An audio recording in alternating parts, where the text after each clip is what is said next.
Bonjour à toutes et à tous, bienvenue sur les ondes de Radio Taïwan International. Aujourd'hui, c'est Sasa qui vous accueille pour On en parle à Taïwan avec mes collègues.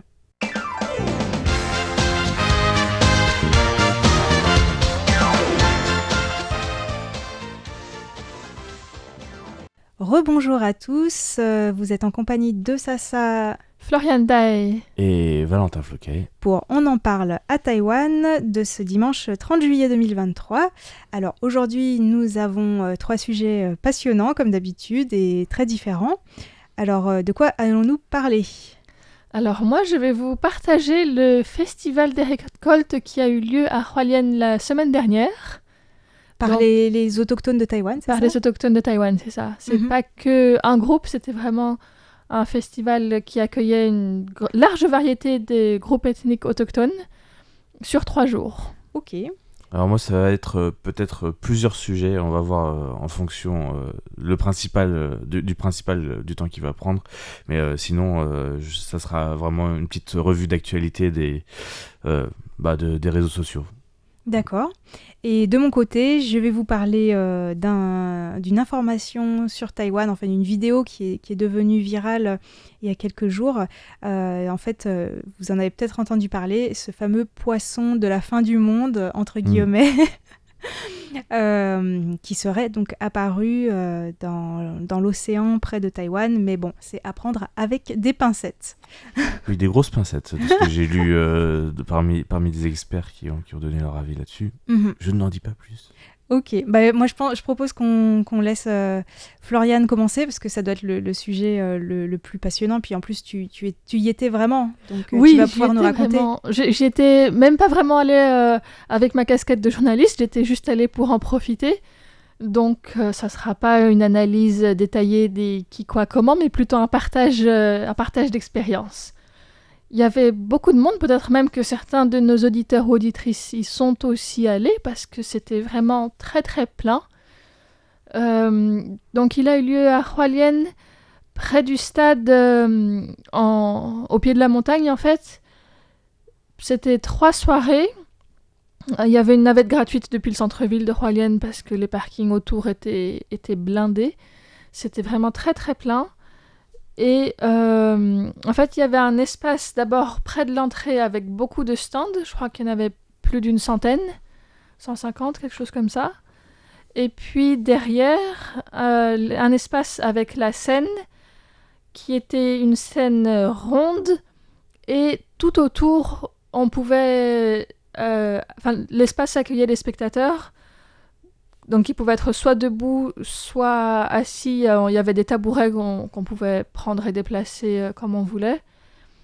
Et donc, les spectacles avaient lieu là. Ils étaient retransmis aussi sur écran géant autour de cet espace-là et un peu entre les stands aussi. Donc, c'était vraiment un espace très, très grand et en même temps très plein. De personnes, de bruit, d'odeurs aussi, parce que les stands de la nourriture, c'est souvent soit grillé, soit frit, avec beaucoup de viande. Un petit peu d'alcool aussi, de bière et puis d'alcool autochtone. D'alcool de millet, c'est ça, l'alcool de millet. Mais pas tant que ça. Et donc, c'est la fête des récoltes, c'est une des principales fêtes, c'est ça, pour les autochtones de Taïwan ? Oui, alors, dans chaque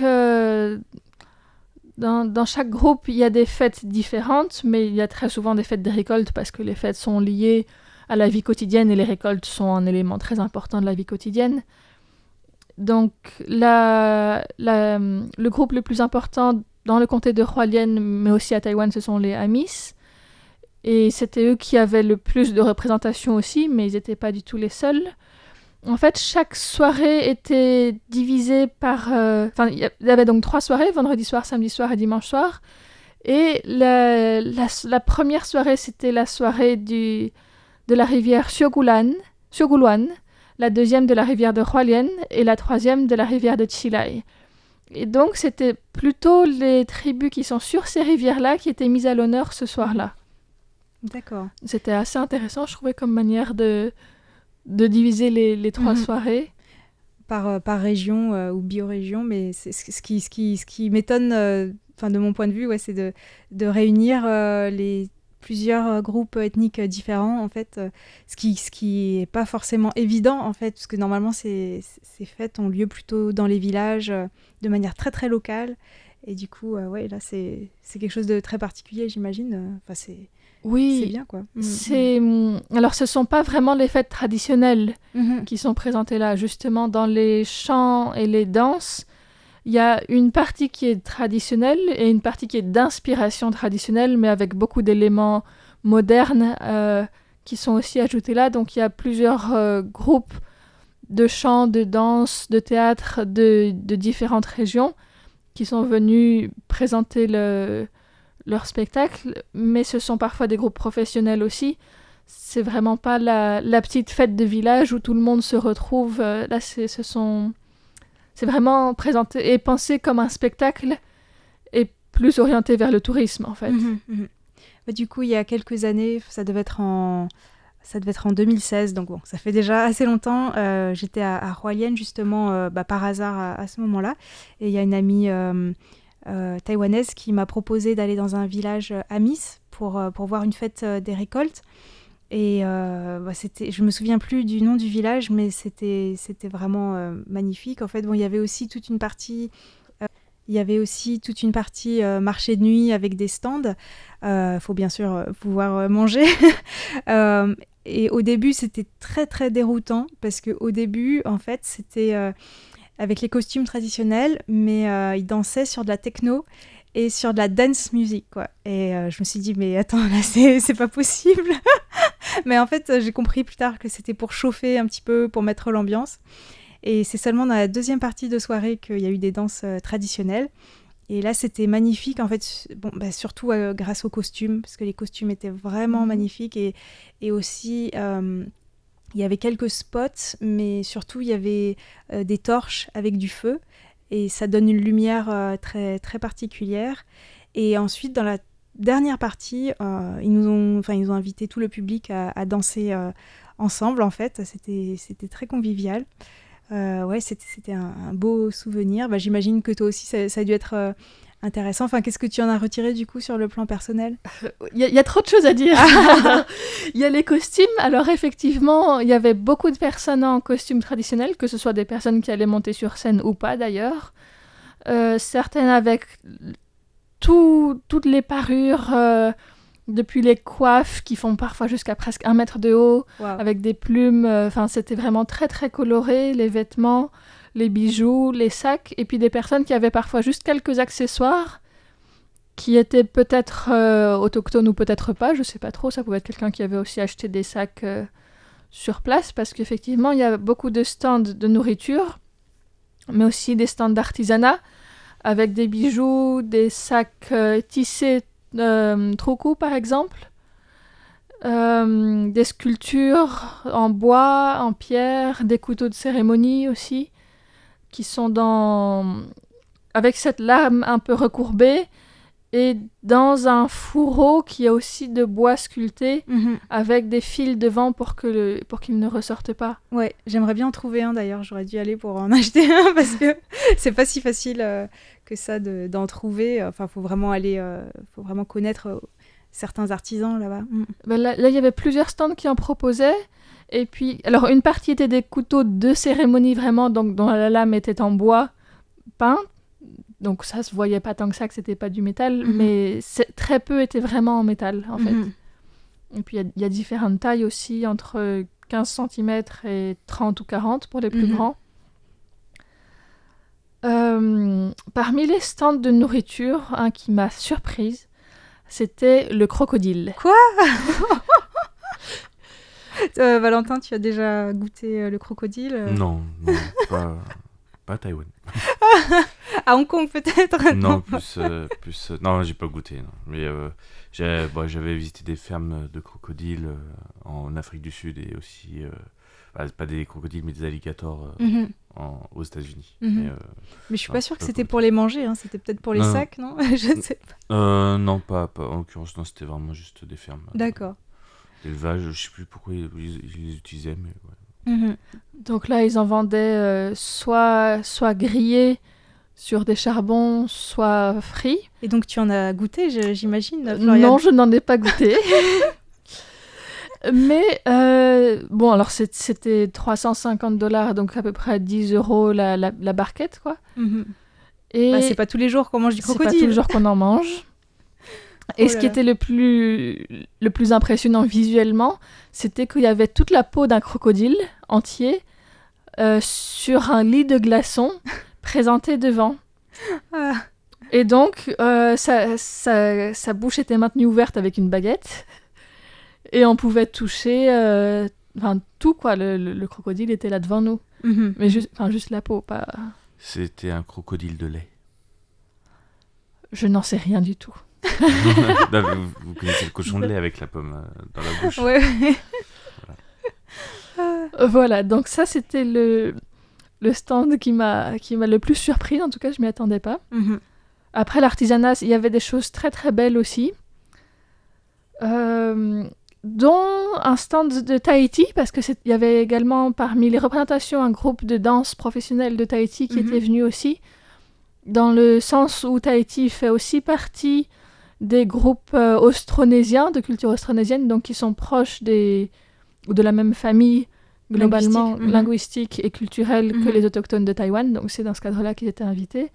Et donc ils avaient aussi leur petit stand avec des bracelets, des colliers en coquillage. C'était très beau aussi. Et effectivement, à la fin de chaque soirée, tout le monde se lève, on range les tabourets et puis tout le monde se met à danser. Il y a des danses assez simples qu'on peut suivre directement. Et puis il y a une danse un peu plus complexe qui avait été partagée en amont sur les réseaux sociaux où ils avaient dit « Apprenez-la, on la dansera ce soir-là ». Et donc tous les soirs, c'était possible de la danser ensemble. Donc ça, c'était très chouette aussi. Ok, bon bah tu as pris de nouvelles danses alors. Voilà, je vous montrerai.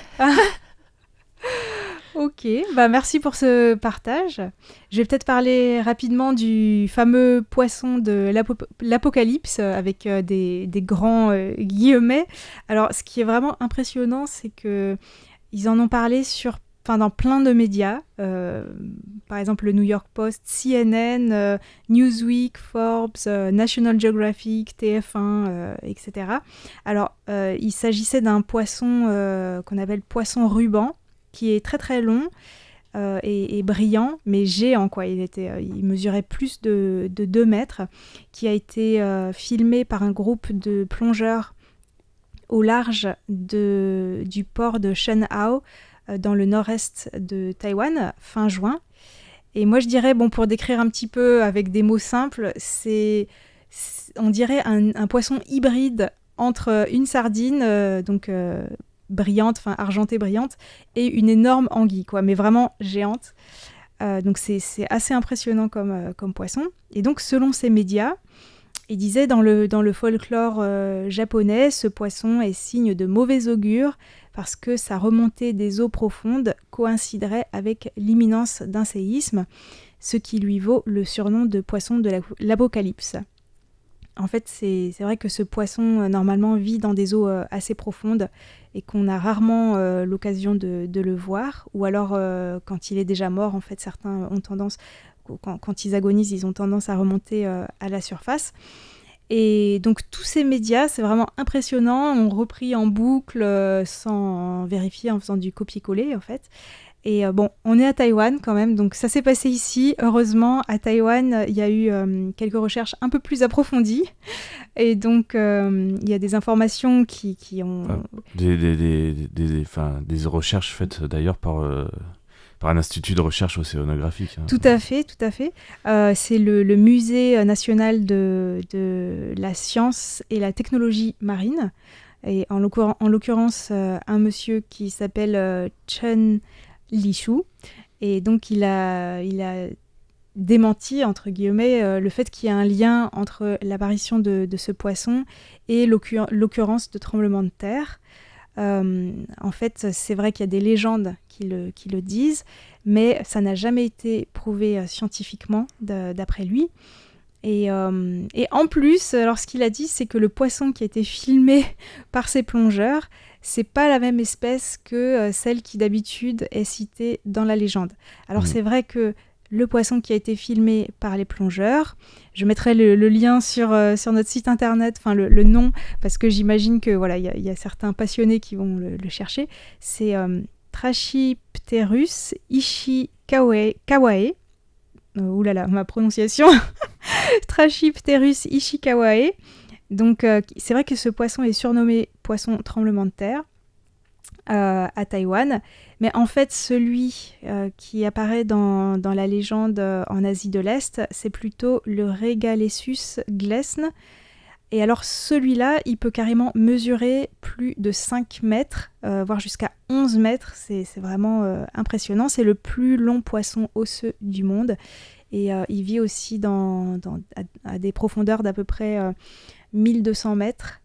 Et donc le premier poisson, celui qui a été filmé, lui, en fait, c'est un poisson qui vit dans les eaux au large de Taïwan, du Japon, des Philippines et de Corée du Sud.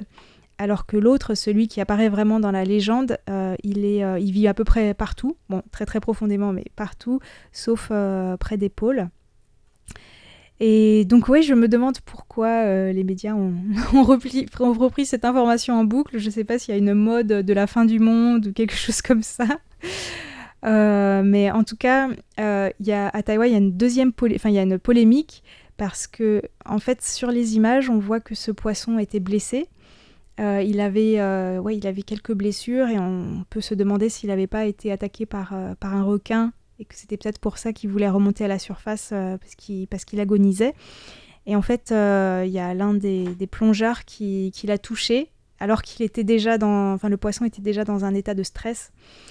Et donc voilà, la polémique, c'est qu'il y a certaines personnes qui, sur les réseaux sociaux, ont demandé à ce que son certificat de plongée lui soit retiré parce que normalement, il n'aurait pas dû le toucher en voyant que ce poisson était déjà stressé. Il faut savoir, je vais rebondir là-dessus parce qu'il y a eu une autre polémique en fait récemment par rapport à un plongeur qui s'est amusé avec les poissons qui gonflent là. Mm-hmm. Et en fait, il l'a frotté carrément avec ses gants. Mm-hmm. Et ça a fait une énorme polémique, notamment en France, avec des influenceurs qui ont pris la parole pour dire que c'était pas une bonne chose et que c'était des gens qui étaient formés, notamment des influenceurs qui étaient enseignement, moniteurs de plongée, etc., qui ont rappelé que dans tout ce qui est formation de plongée, toucher les animaux et la faune est totalement interdit et proscrit, et c'est la première chose qu'on nous apprend. Mm-hmm.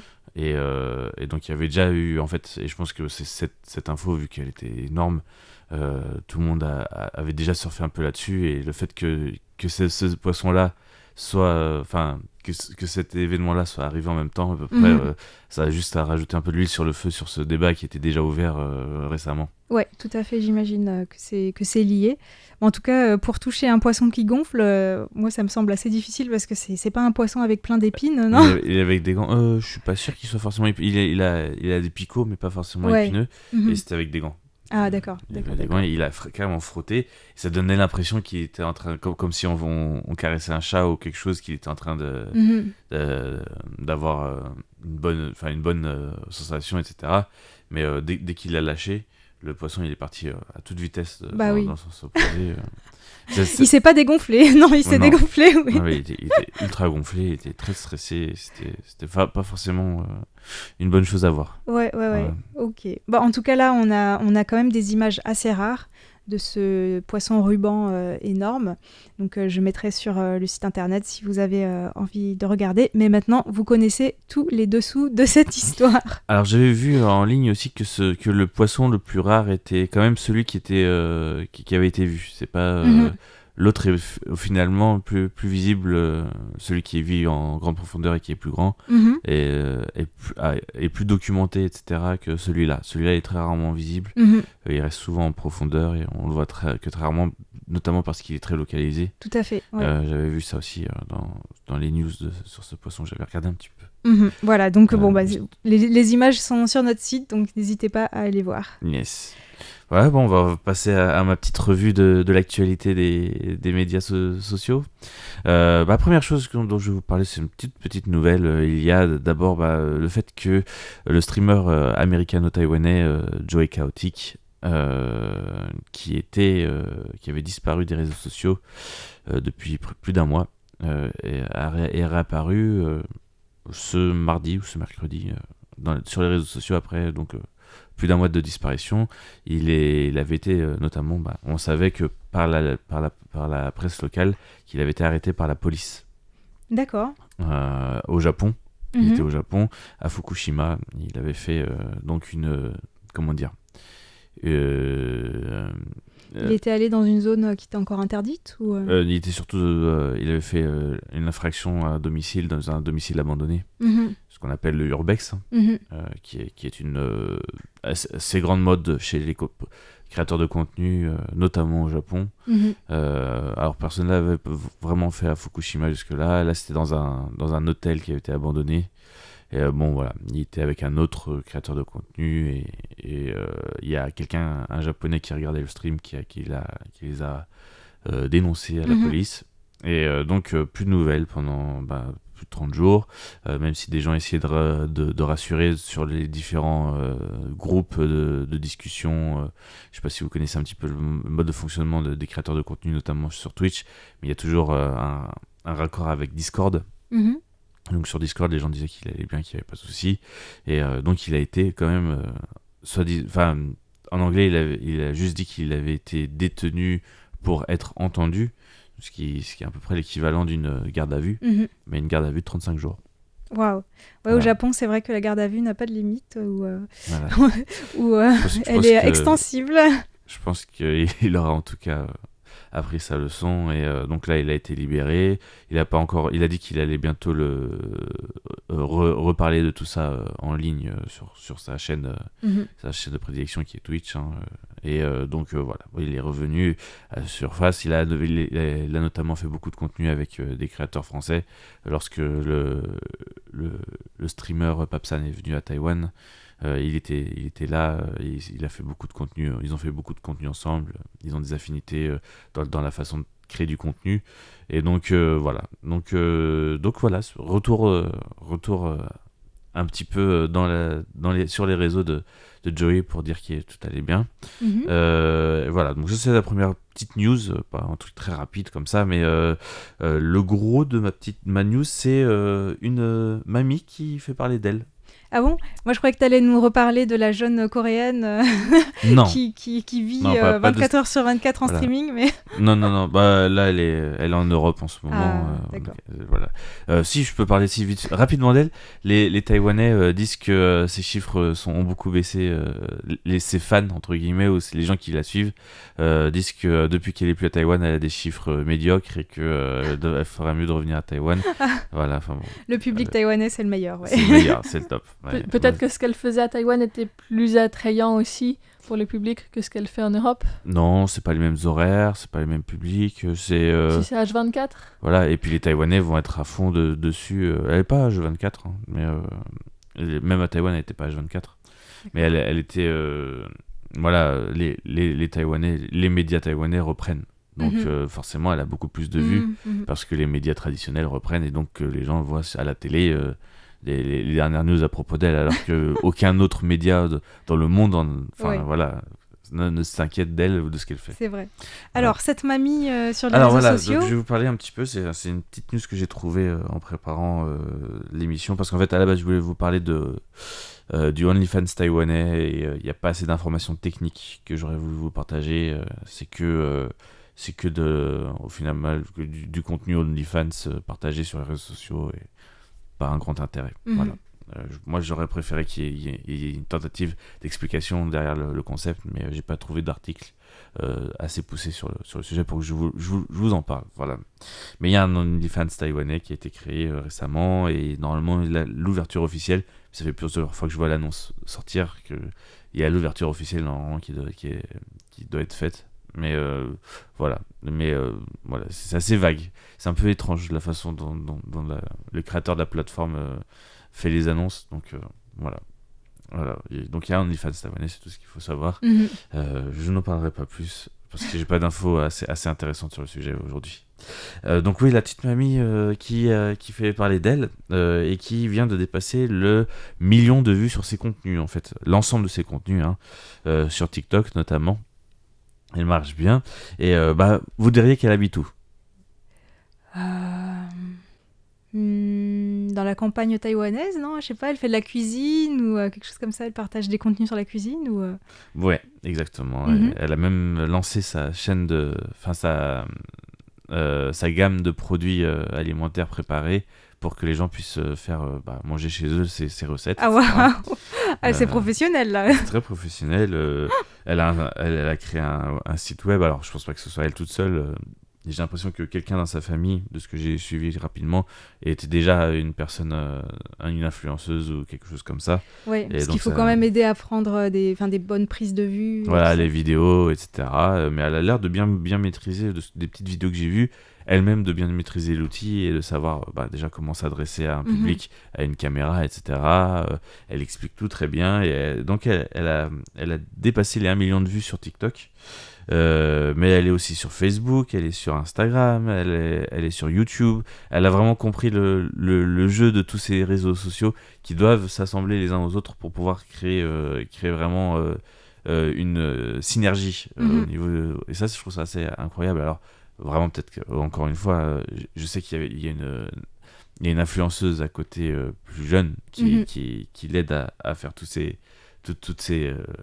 créations, et que c'est peut-être elle qui a apporté la stratégie, mais bon, je trouve ça comme ça assez Mhm. intéressant. J'espère que tu nous mettras tous les liens sur le site aussi pour qu'on puisse Oui, je vais le faire. se faire une idée. Oui. Mhm. Et donc voilà, son nom elle s'appelle Wenping Sao, son surnom en tout cas de l'internet, et sa chaîne s'appelle Wenping Sao de Tuka.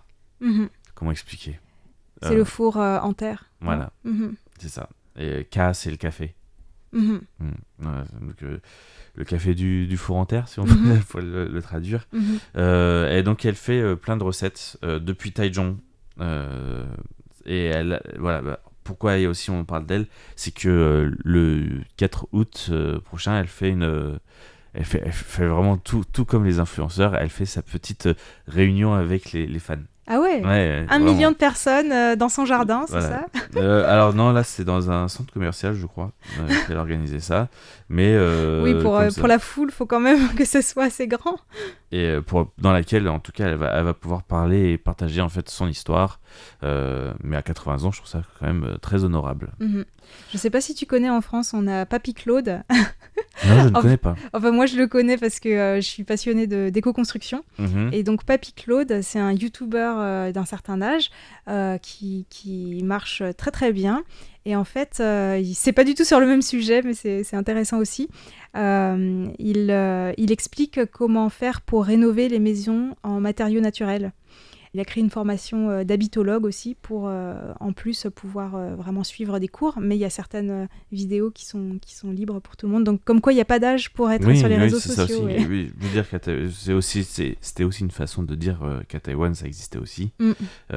Parce que bon, sur Twitch, bon, moi c'est la plateforme que je suis le plus parmi les réseaux sociaux, mais il y a une dame de 70 ans, une américaine, qui joue à World of Warcraft, un jeu un MMORPG, oui. Un jeu avec un monde ouvert, et qui est quand même assez fait pour les jeunes, entre guillemets. Enfin, maintenant, le jeu, la licence a quasiment 20 ans, mais ouais, World of Warcraft reste quand même quelque chose d'assez récent, et c'est incroyable de voir cette mamie et qui discute avec sa communauté vraiment comme tout créateur de contenu. C'est aussi ça qui m'impressionne, c'est vraiment qu'ils comprennent très bien la manière de fonctionner de tout ça. Et donc pour terminer, comme j'ai dit, alors c'était pas dans un centre commercial, mais je me suis trompé, je viens de revoir l'info, là c'est dans un hôtel en fait qu'elle fait son événement, et il aura lieu donc Le 4 août. le Non 4 août Oui. à 14h30, et c'est notamment c'est au lac du Soleil et de la Lune. Voilà. Ah d'accord. Mm. Donc ça peut être intéressant, près de Taichung. voilà pour cette info. Merci à tous d'avoir suivi cette émission. Très On arrive à la éclectique fin. aujourd'hui. Ouais, très éclectique. Ouais. Et à bientôt. C'était Valentin Floquet. Florian Dai. Et ça pour On en parle à Taïwan. À bientôt. Au revoir.